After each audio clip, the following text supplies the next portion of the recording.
Tá, ali. A dilatação térmica, a gente só tem 3 tipos de dilatação térmica.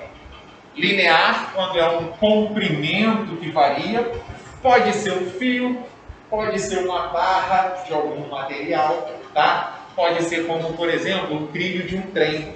A gente estuda a dilatação térmica para quando a gente vê alguns materiais, quando eles sofrem dilatação, eles não serem destruídos devido a esse aumento de comprimento deles, no caso do linear. Superficial pode ser a área dele, aí poderia ser uma área como, por exemplo, o tamanho de uma pista. Se vocês sobem num viaduto qualquer, ou uma pista suspensa, como é a linha vermelha, como é a Ponte Rio-Niterói, vocês vão ver lá que ela tem divisões na pista, né? Você passa com o pneu do carro nessas divisões e você escuta o barulho do carro. Então, quando você escuta esse barulhinho, você passou por uma placa dela. Se essa placa fosse muito grande, a variação da temperatura causaria uma variação dessa área também muito grande. Isso poderia quebrar essa pista toda. Então ela é dividida em placas menores, porque quanto menor o tamanho inicial, menor vai ser a variação da área também. O trilho do trem é também esse mesmo exemplo. O trilho do trem, pode reparar que não é uma peça inteira. Elas são peças de, sei lá, 50 metros, cortadas. Por quê? Quanto maior for esse comprimento inicial, maior vai ser a consequência dessa variação do comprimento. Então você veria esse trilho do trem, por ele aumentar de tamanho, ele podendo ficar torto. Se ele fica torto, aí corre o risco do trem acabar descarrilando. Então, para evitar acidentes, a gente acaba fazendo isso. A volumétrica, aí a gente já está falando das 3 dimensões, seria uma espécie de um cubo. A gente usa mais a volumétrica para líquidos, tá?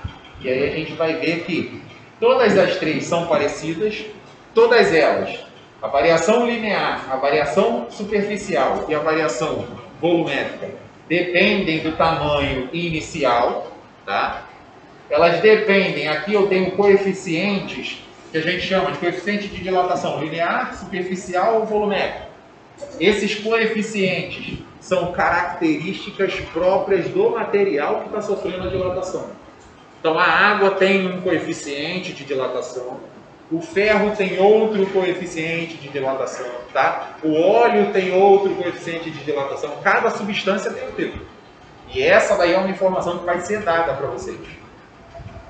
E aqui a variação de temperatura, que tem a ver lá com a temperatura que a gente estava vendo. Em geral, os nossos problemas aqui vão ser dados em graus Celsius. Não vai ter problemas pedindo para vocês transformarem para o sistema internacional toda hora.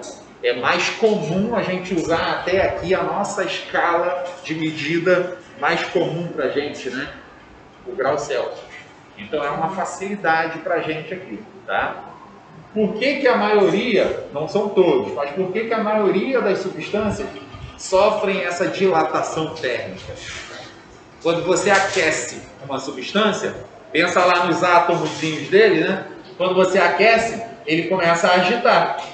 Então, quanto mais aquecida aquela substância está, quanto maior a temperatura dela, maior vai ser o grau de agitação que esses átomos ou essas moléculas vão ter. Então eles acabam ocupando um espaço maior. Pensa bem, se você tem dois átomos que se movem bem pouquinho, eles acabam ocupando um espaço pequeno.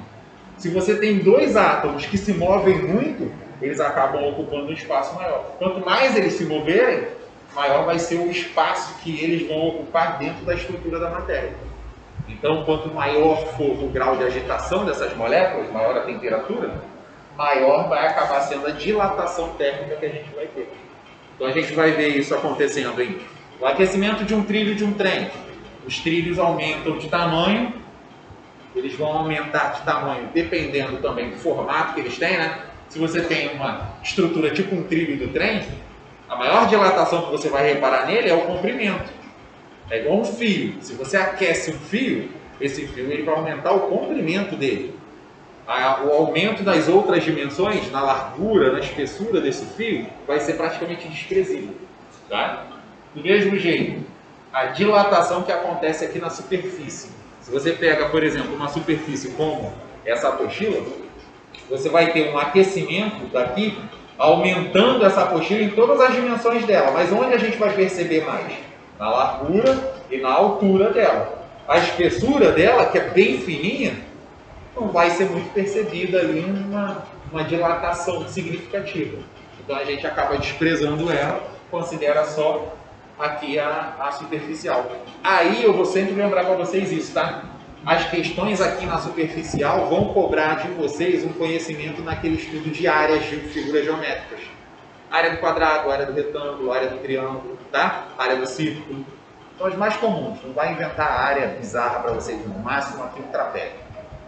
E a volumétrica vai cobrar de vocês um aumento nas 3 dimensões.